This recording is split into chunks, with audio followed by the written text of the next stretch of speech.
Planet TV, I'm Richard D. Hall. We've mentioned NASA on the show many times before, and I have even had email contact with Robert Manning, an engineer who is ostensibly the chief engineer on the Mars Curiosity program.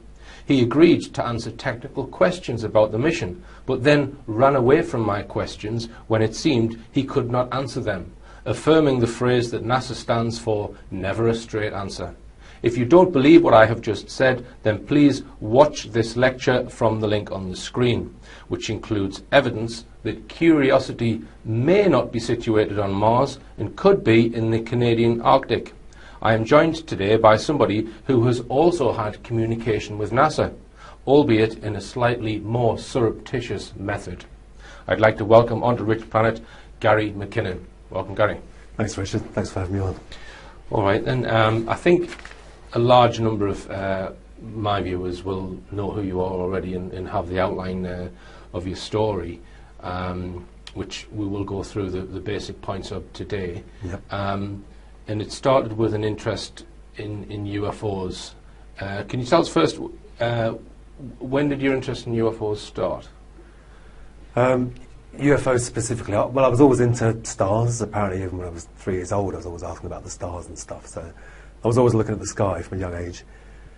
Your interest in UFOs goes back a long way, and I've not heard this on mainstream TV before, right back to the age of when you were 12. Yep. So tell us about that.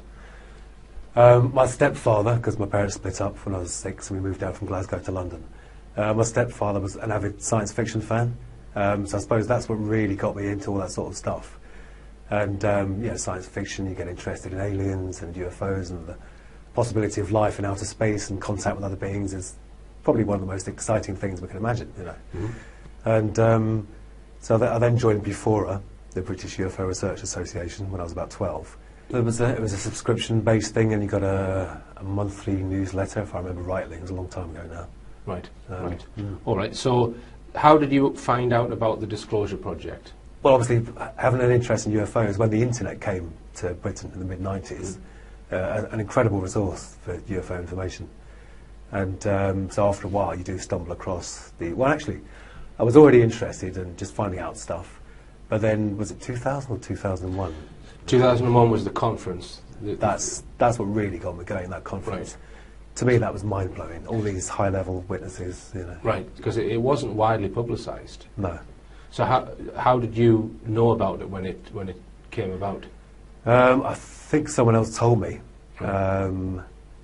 and they told me before the event took place. Mm-hmm. But I think I'm right in remembering at the time they had some kind of broadcast failure as well.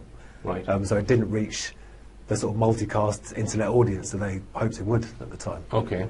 Yeah. So that was your inspiration to try and find out more, the Disclosure Project, or one of the pieces of inspiration. So I gather it was after the Disclosure Project conference that you got sort of caught red-handed with your computer-related activities. Yeah. Were you involved in computer-related activities before the Disclosure Project, or was that the that was the instigator to right having a look, right. if I could call it that. All right. So can you just tell us how you went about trying to find out information that you thought was being kept secret? Yep. One of the Disclosure Project witnesses is Donna Hare, and she was working at Johnson Space Center at NASA. She had secret clearance. She was a photographic sort of mission launch specialist. Mm-hmm. And she said that one day when she was working in Building 8, so she actually mentioned the building of Johnson Space Center, JSC, there was a colleague who was in another room, but they all had secret clearance, but they were on different projects. Mm-hmm. And she was in this chap's lab or room, whatever it is, and he said to her, "Come and take a look at this, what do you think this might be?"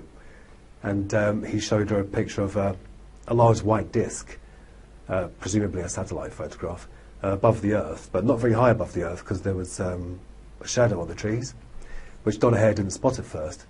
And being a photographic expert, she said, "Well, is that a blob in the emulsion?" That's her first professional thought. And the guy said, "Blobs in the emulsion don't cast circular shadows."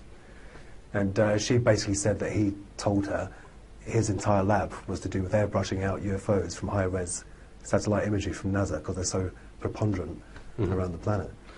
Right, and did she give the name of the building that she was working in? Building 8. Building 8. So, just tell us then technically how you went about trying to access information like that. Yeah. Well, I was already on Johnson Space Centre, you know, in terms of my illegal presence there, because they ran Windows. They were running something called NetBIOS over the internet. NetBIOS is an Office protocol, basically, for Windows. It's very insecure. There's no way you should be running that open to the internet, so it's very easy to get in. And so I just interrupt there, Gary. So you would need the IP address that's running the NetBIOS initially to try and request data from it, yeah? yeah, So how did you find the IP address of Building 8 or whatever system you were trying to access? Yeah. Well, you can.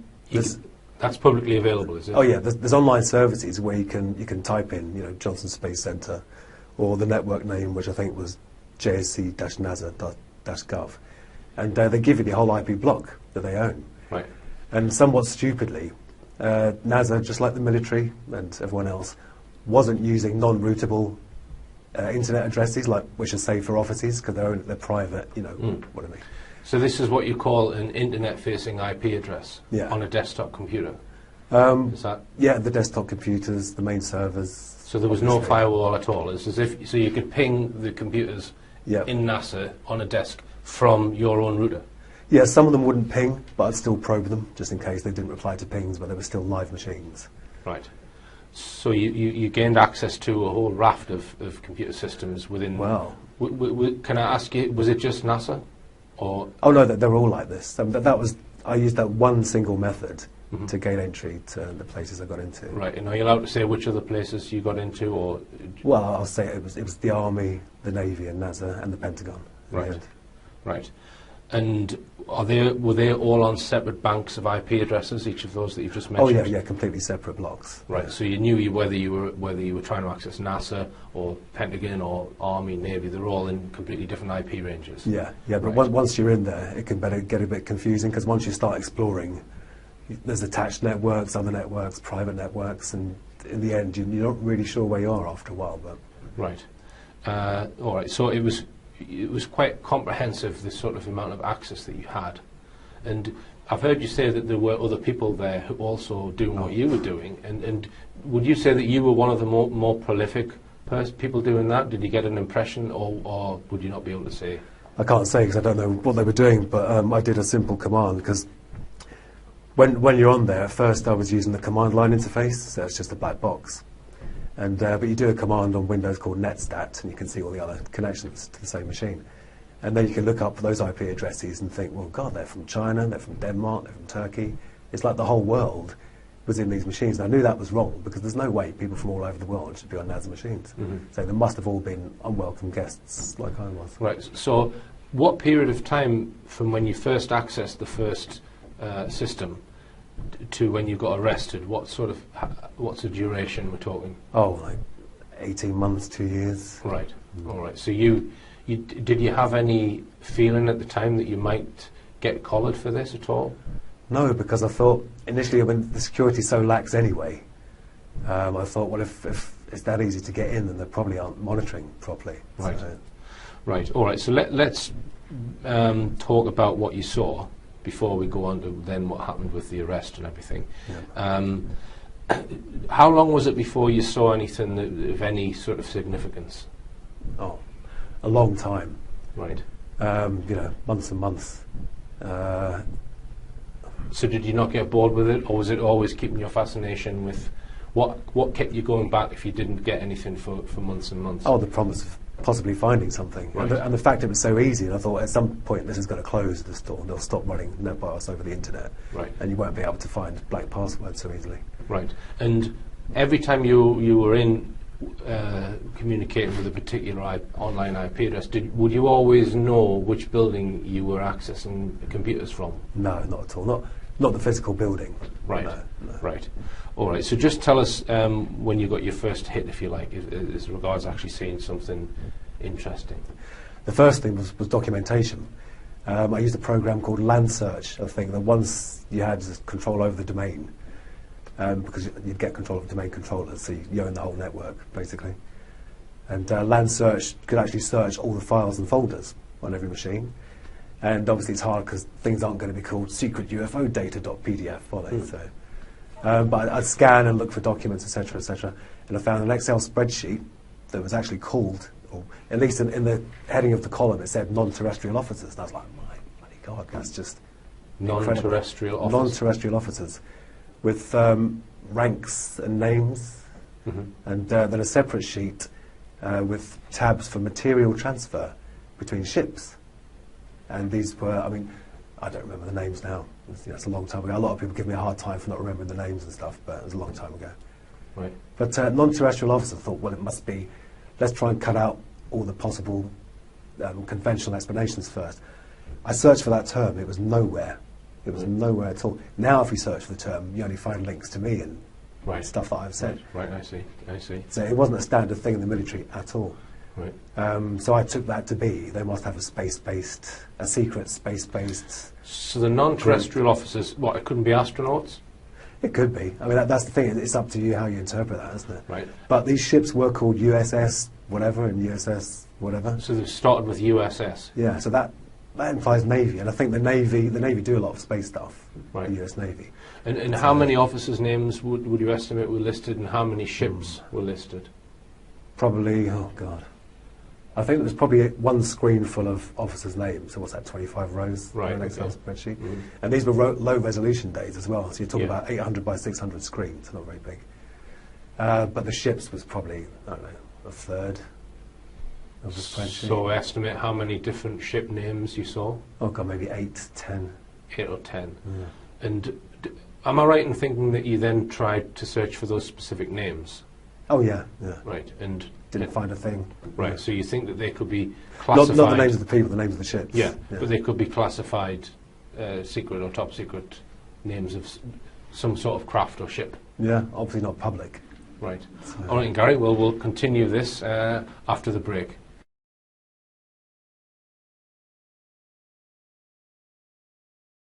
Welcome back. I'm talking to Gary McKinnon about when he accessed NASA computer systems and found some very interesting information on there. I've given lectures, Gary, about the TR-3B, and in those lectures, this is an alleged secret aircraft, and in those lectures I've sort of put forward the case that it's not really NASA that's possibly designed that technology, that it's maybe some secret part of the Air Force and the NSA that is controlling the information. This comes from Edgar Fouché, whistleblower. Right. And that NASA are, or at least publicly, predominantly put on display rockets. I don't think there's anything more advanced propulsion-wise than a rocket. So, what are your feelings on that? What do you the fact that you've been into a NASA establishment systems and you're finding non-terrestrial officers? So I'm putting the question: don't you think there would be somewhere else like the NSA? Well, the non-terrestrial officers, I think, was on a Navy system. Right. Did I say that earlier? I think I did. Oh, that wasn't in NASA. No, that was on a Navy system. Right, I see. If I remember rightly, I'm pretty sure. Yeah. Right. Okay. So the non-terrestrial officers spreadsheet, that wasn't in a NASA building, you don't think? No. All right. That was in a Navy. Yeah. Right. Okay.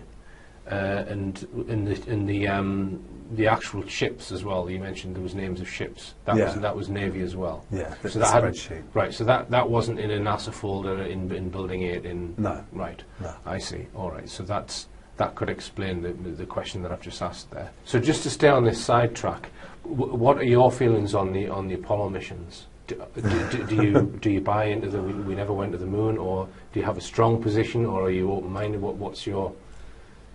I think when you think about things like the Van Allen belts and the radiation, and the film on the cameras, the battery on the module, there's a lot of solid scientific reasons why it was impossible with the technology back then. Right. All right. Well, even the computer power back then makes me slightly suspect. Right.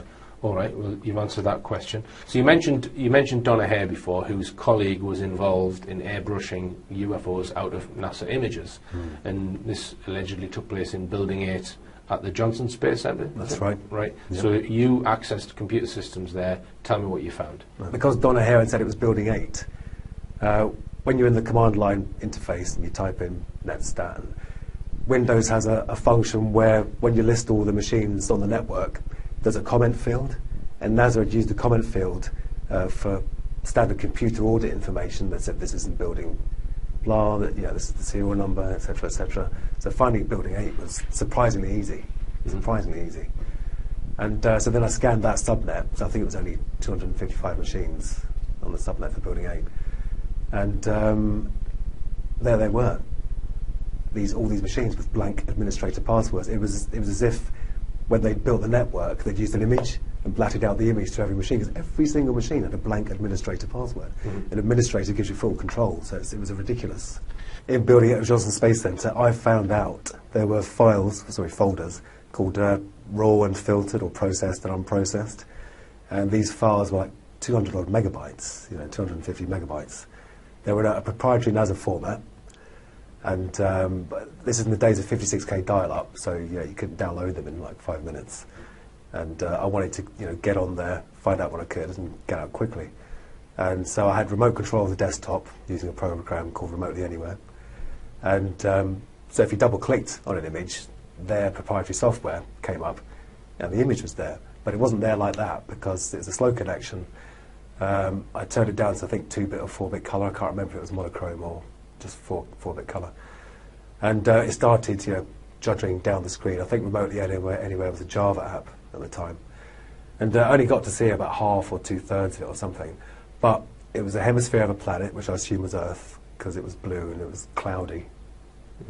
And but it was a classic cigar shape, with no seams, no rivets, no sort of workmanship on the outside. But it did have one sort of human-looking thing, which was the sort of geodesic domes that you see at Menwith Hell. Above and below, to the left and the right, and one on its nose, and I assume, one on this side, and I assume one on the other side as well. So I mean, some people say that could have been man-made because of that geodesic dome feature, but the fact of it all flowed in. There was no, there's the tube, and there's a socket for the dome. It was all a flowing, but that's when I saw someone else. The mouse moved, right-clicked on the LAN icon, disconnect, and boom, I was gone. When you saw that particular image, did that then lead to your arrest?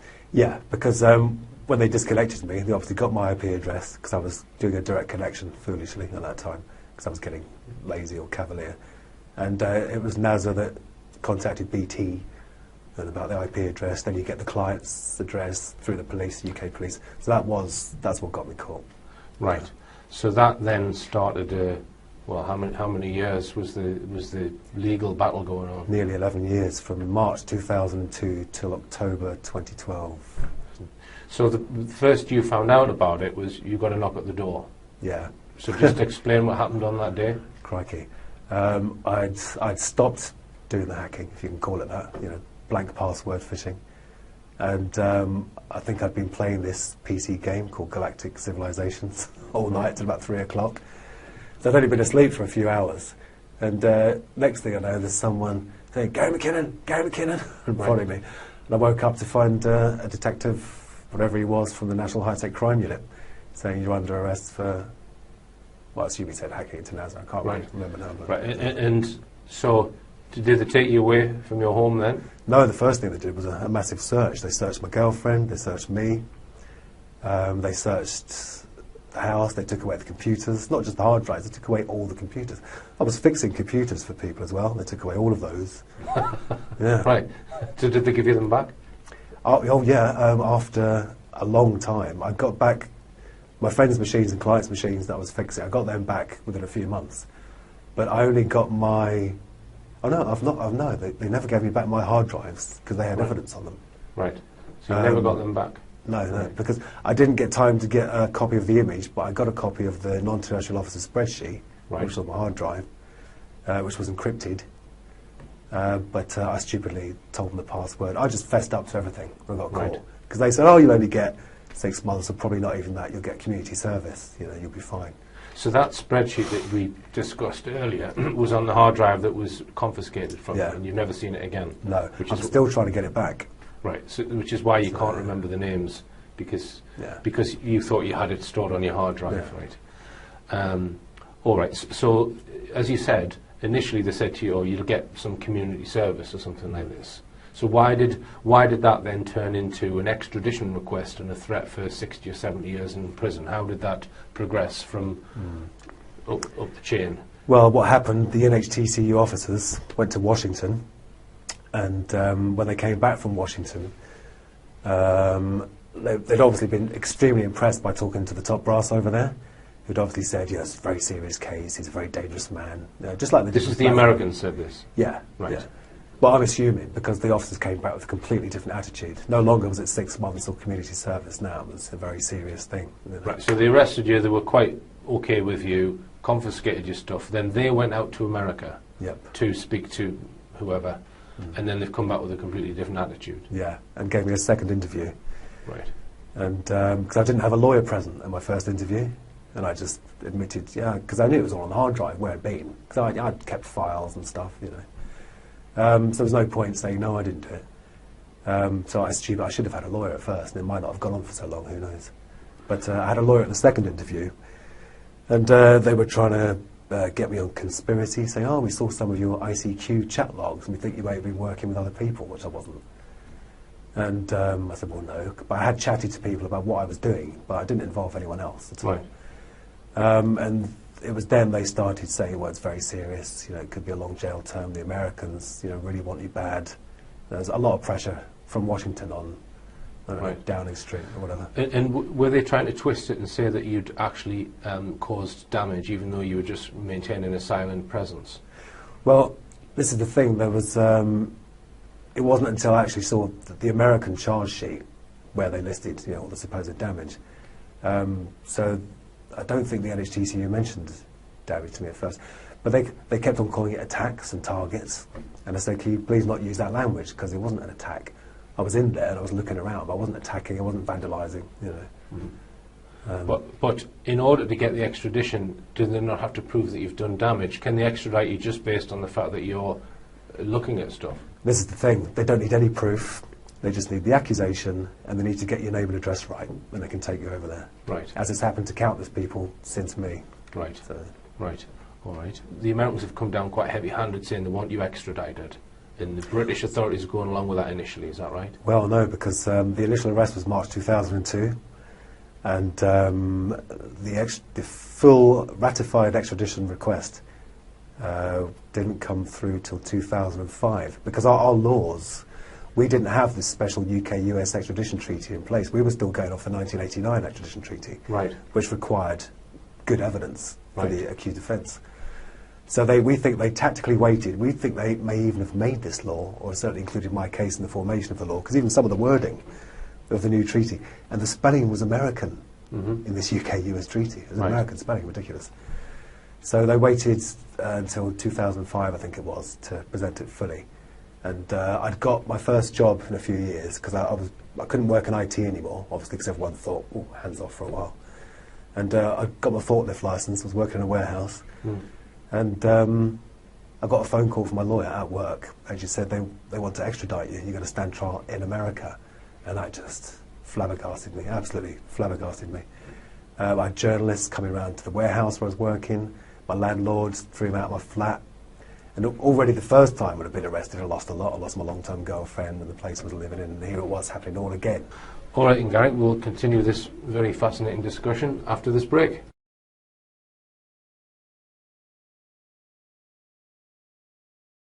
Welcome back. I'm talking to Gary McKinnon about the fact that he accessed NASA computers and other defence establishment computers in America and witnessed some very interesting information. When did the mainstream media get hold of it for the very first time?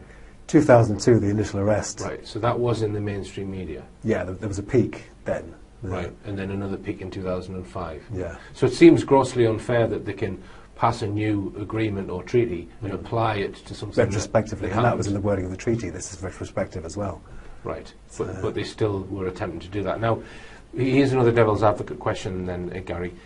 wouldn't you think that they would try and keep it low key? So, in other words, say to the British intelligence equivalent, look, we want this kept out of the media. And I'm quite convinced that on issues like this, if they wanted it kept out of the media, they probably could keep it out of the media with D-notices if they wanted to. Yeah. So I asked the question, do you think it was deliberately made into a big mainstream media issue at the request of the Americans?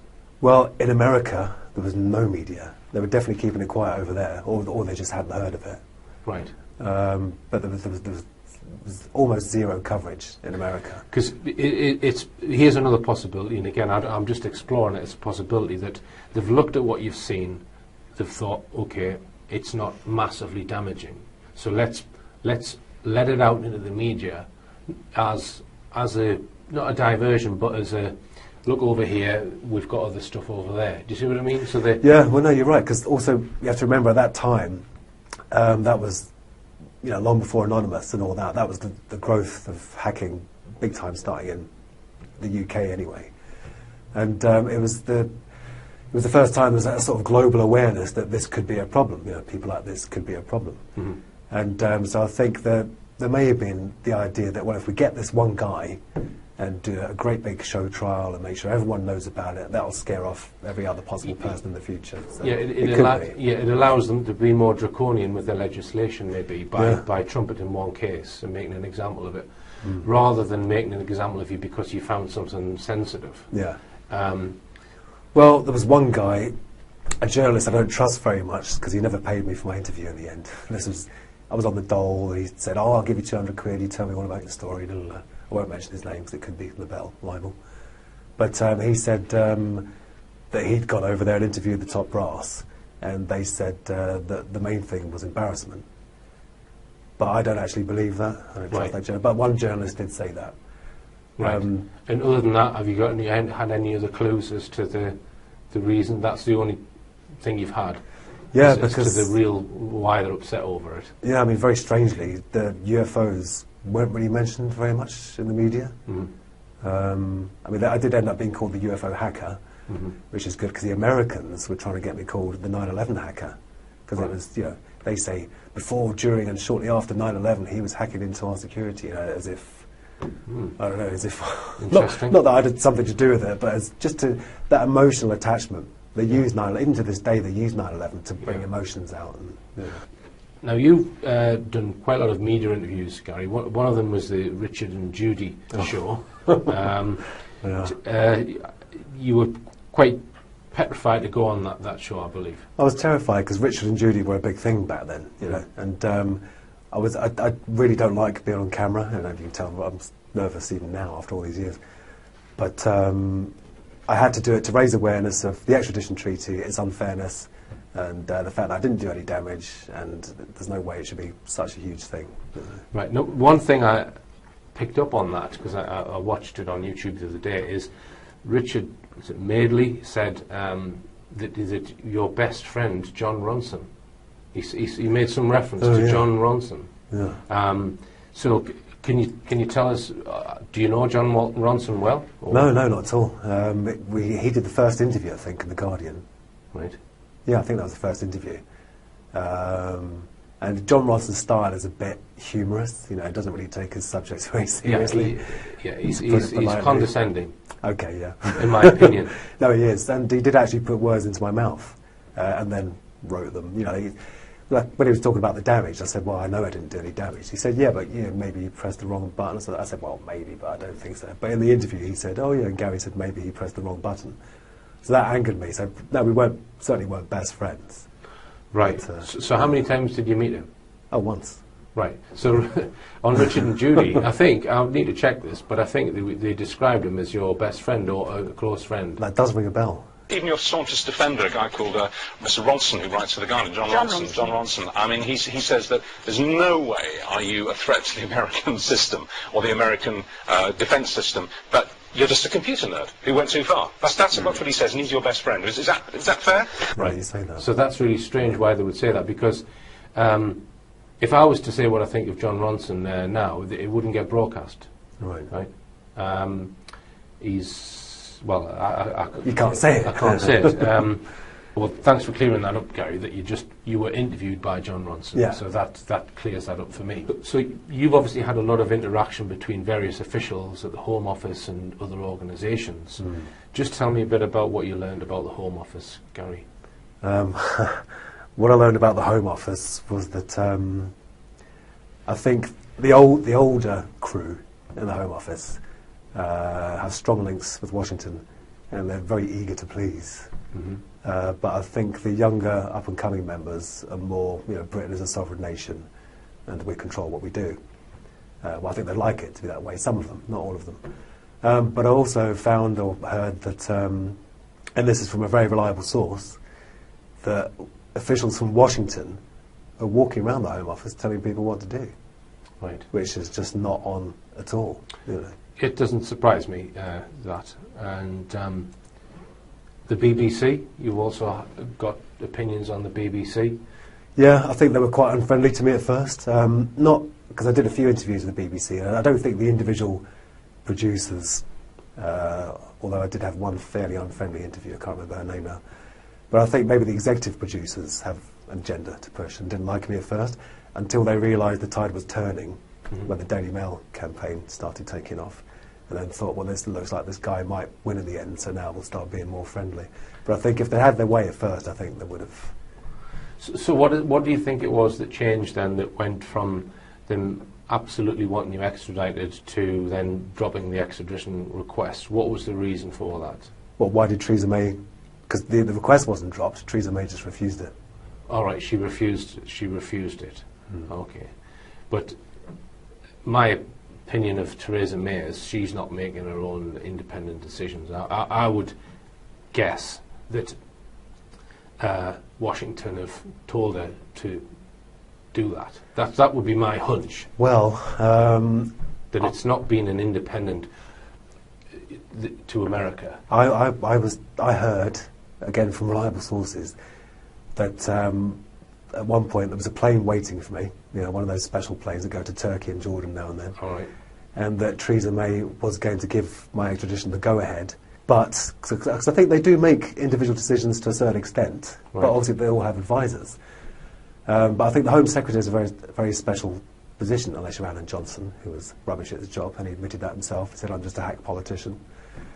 But I think in the end, it did seem to be the medical evidence that did swing her mind. She realised that it was a terrifying position for me. And I'd bought potassium chloride to kill myself rather than go on that plane and go over there. Right. So when you say the medical evidence, you were diagnosed with, is it Asperger's? Yeah, by the 5 top people in the land. Yeah. Right. It's not something I really know much about. I mean, I don't know whether you want to talk about that aspect of it, Gary. Do you want to mention anything about that? Yeah, well, it's apparently I wasn't on the high end of the spectrum. I've met some people with autism that really need looking after, and they can't function on their own, So they called mine high-functioning Asperger's or high-functioning autism. Yeah. Gary did get the wrong train when he came here. I did. I'm not bad in the I'm not good in the 3D world, but just in the virtual world. Yeah, that's better. Yeah. But it's that they said the signature of my Asperger's is my extreme interest in justice and fairness and truth. Right. And apparently a lot of us have that in common, and we will work for hours and hours and hours and hours and hours, to find the truth. Maybe I should get myself checked out. Well, yeah. Right. Or maybe not. To me, the most interesting part is the list of non-terrestrial officers and possible undisclosed ships. Were any mainstream journalists interested in that?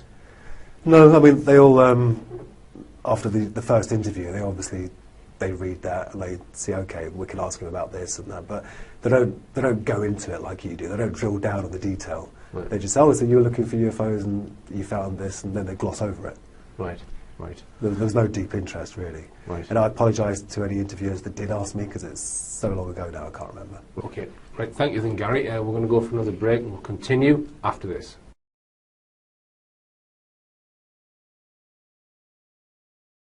Welcome back. I'm talking to Gary McKinnon. Now, in some of your media interviews, Gary, I've seen you talk about free energy, and I'm also very interested in that subject. And this is some people would term it over-unity technology, others perhaps perpetual motion machines is another word people might use, or energy from the vacuum. And this is a possible untapped source of energy which is locked within the vacuum or within space itself, that many people believe can be turned into usable energy. So my opinion is, of the free energy, it's not energy from nowhere, it is coming from a source. But you've looked at certain technologies and you've even built some of your own experiments. So can you just tell us about your interest in that subject? Yeah, I mean, I started off, like a lot of people, being interested in Bedini. And after looking at that for a while, I realised that was just the magnetic collapse, the inductive spike. There was no extra energy.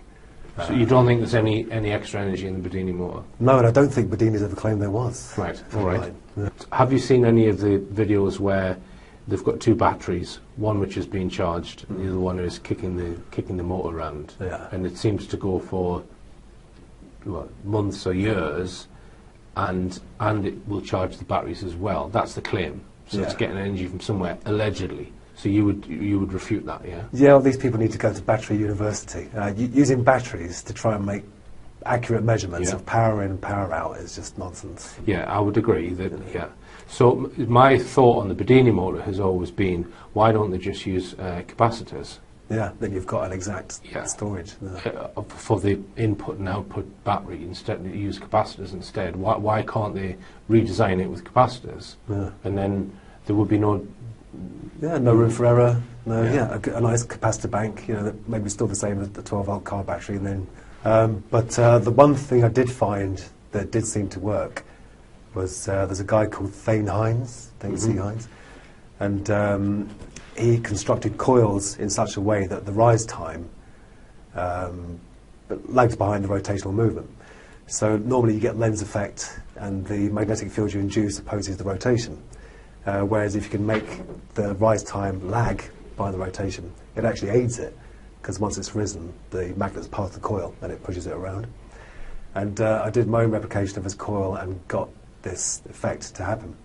And I'm no physicist, so I could be wrong, but it seems to violate the work energy principle, because when you attach a load to a generator that's made with these coils, the rotor speeds up and the input current goes down. Right. Which violates the work energy principle. But some people may say it may just be impedance matching, but I don't know, because it seemed to work over a fairly wide range. All right. And any other, because there are hundreds of alleged devices, aren't there? If you can find some thorium, then you can try a nuclear battery, if you like. Right. And then there's isotopic decay. It's not free energy, but it's extremely cheap, and there's no moving parts. Right. And you can have one of those in every home, and if people don't mind sitting on a potential nuclear explosion. Right. So, and what would be the legal ramifications of building something like that? Do you know? Have you looked at that?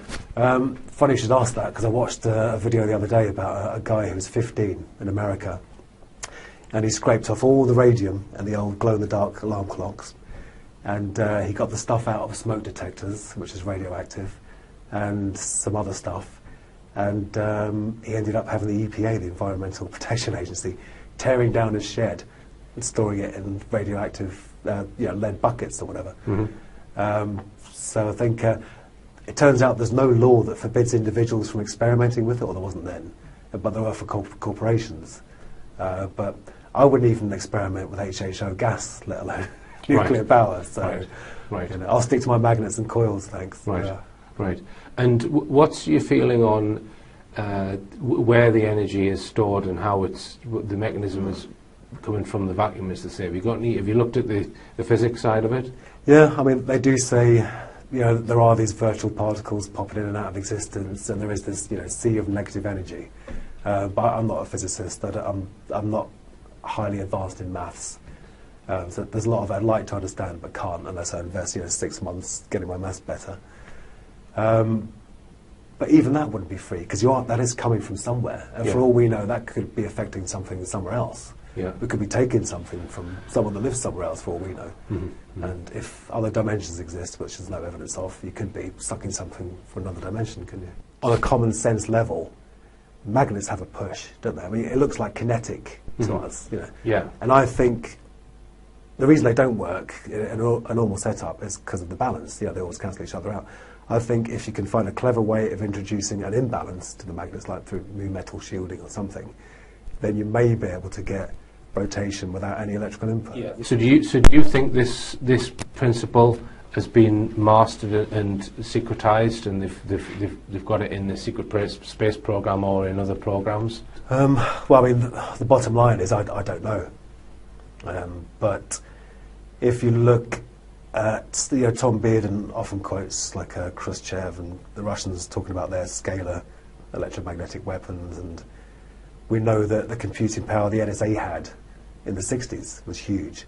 So we may be being trickle-fed technology as it gets developed, and then they've got safe control of it. They've built the machines or the weapons or whatever they want to build from it, and then we get the trickle-down effect and all the consumer devices. Yeah. Now, one other thing that you've looked at, Gary, is images of Mars. So you've looked at Mars orbiters. I don't know if you've looked at lander images. Just tell us about that. Yeah, well, I believe they have landing probes there. I believe the rovers are on the surface of Mars. I haven't seen anything to make me think they're not. And unlike the lunar lander, the batteries in the rovers can withstand the environment they're in. Yeah. And I've had a question answered on the batteries and how they're kept warm, because there's nuclear device powering them, or at least to keep the batteries warm. But I'm not 100% decided on what I said at the beginning there. I say 75% in the document that I've written, and it's the crinoid fossil. If they are on Mars, then there's a crinoid fossil there. But carry on. Well, also, if they are on Mars, then there's an oil pipeline there. I found a thing. We should have got the photos, shouldn't we? We can put them up afterwards. Oh, you can email, if you email me the photographs, I'll put them on as you're talking about them. So an oil pipeline on Mars. Carry on. Well, hopefully it's not an oil pipeline. I hope they're not there already. My God, BP. But so it's a huge. I only look at TIFF images, target image file format, because they're huge. You can zoom in, you can see loads of detail. I really don't like these people that say, "Oh, look, you can see a creature," and it's this blurry, fuzzy. There's too much of that.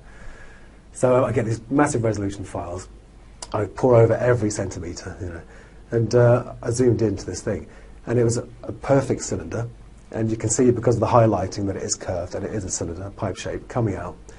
And then it has beveled edges on the end. It goes up into a sort of fan, into a Y shape, and out like that, with two holes, perfectly symmetrical through its vertical cross-section, perfectly symmetrical along its pipe cross-section. And I'm thinking, well, that's that's technology. Right. It's made by beings. And so I wrote to NASA, because I always do, because people often say, "Oh, this is this," and NASA lies. I always email NASA, not in my real name, obviously. Right. And NASA said, "Oh, it's a ventifact. It's a form formed by wind erosion." And I said, "What, a perfectly symmetrical through its horizontal and vertical cross-section ventifact?" So then I typed into Google, "ask a geologist." Turns out you can ask a geologist anything in loads of universities. And I asked about 5 or 6 of them all around the world. And I got 2 answers. One was American, and which university was it? Because it made me think they might have known it was on Mars, or I don't know. Or maybe my email's on a list, don't answer this guy's questions. And he said, "Oh, well, it could be a ventifact, but we just don't know." Right. So was this a Mars orbiter image? No, this is a rover. This is a rover image. Yeah. Right, okay. Interesting. Well, I'm not aware of the image you're talking about, but we can put that on the screen, and I'll certainly study it. I know that Andrew Johnson has pointed out various anomalies in the orbiter images. One that he thinks is some sort of dome within a crater that he thinks is, or suggests is man-made. There's a few of them. Or not natural. There's a huge golf ball dome in one of them. And there's one, I mean, the surface of Mars is incredible anyway. It's so alien looking, assuming these are real pictures of Mars, which I do. I don't poo-poo the idea that maybe there are orbiters around Mars. I don't know if you've watched my lecture on it, on the actual rovers. I think I did. You and Andrew discussing them. Yeah. It's there's certainly a lot of doubt in my mind over it. I'm not 100%. I wouldn't. there's also the conference where the engineers have been asked questions and they don't know anything about the technology. That's what it comes across to me. But anyway, I guess I wouldn't put my life on it. And it's the same with the moon landings as well. Yeah. We mentioned that earlier. You said that so some of the technology seems dubious and doubtful. And some of the hazards, how could we have got past them? Yeah. So, yeah. Right. So you don't think that man walked on the moon? no, I don't think man even got to the moon and orbited it. Right. Simply because of the radiation, the Van Allen belts. Right. And I don't think the film could have survived the intense radiation from the sun. No atmosphere to shield it, no magnetosphere to shield it. I don't think you could take photos on the moon with the Hasselblads they had then anyway. So assuming that the Apollo was a hoax, it means that you can't really trust anything coming out of NASA, does it? Well, the National Association of Space Actors. So you are going on filtered information, even when you're talking about these. Yeah. We're going on what they've given us, aren't we? Yeah. Not that I'm trying to poo-poo that there's a gas Oh pipeline yeah, no, but you're on right. Mars. It's a weird situation because I'm saying, assuming that these are real, I think those objects are man-made. So it's kind of topsy-turvy. All right, and Gary, it's been fascinating talking to you. And they have allowed you to start using computers again, and so you're working in the field of computers, and you're also self-employed, which is good news. Yeah, good to be working again. Now, the other thing that you're considering, or you've already embarked upon, is you're writing a book. Just tell us about that.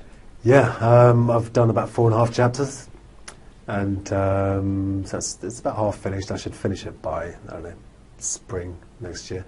But I did approach some major European publishers, but publishers have their own perception of the market, and they want me to write about, the darkness and the suicide and the despair, and it's really somewhere I don't want to revisit. Mm-hmm. So I'm hoping that writing about, the hacking. You want to write a nerdy book? I do. I want to write just what it was like to be, an average guy. And the typical nerd loves his sci-fi or her sci-fi and UFOs. And so I want to, like the nerd that went too far. Yeah, all right. Well, as I always say, the nerd shall inherit the earth, I think. But yeah, it's been fascinating listening to you, Gary, and thanks for coming all the way to South Wales. Thanks and for having me. It's been good luck with the book and good luck with the business. Thank you. And I hope they leave you alone from now on. So do I, thank you. All right, and remember, believe none of what you hear and only half of what you see. I'm Richard D. Hall. Good night.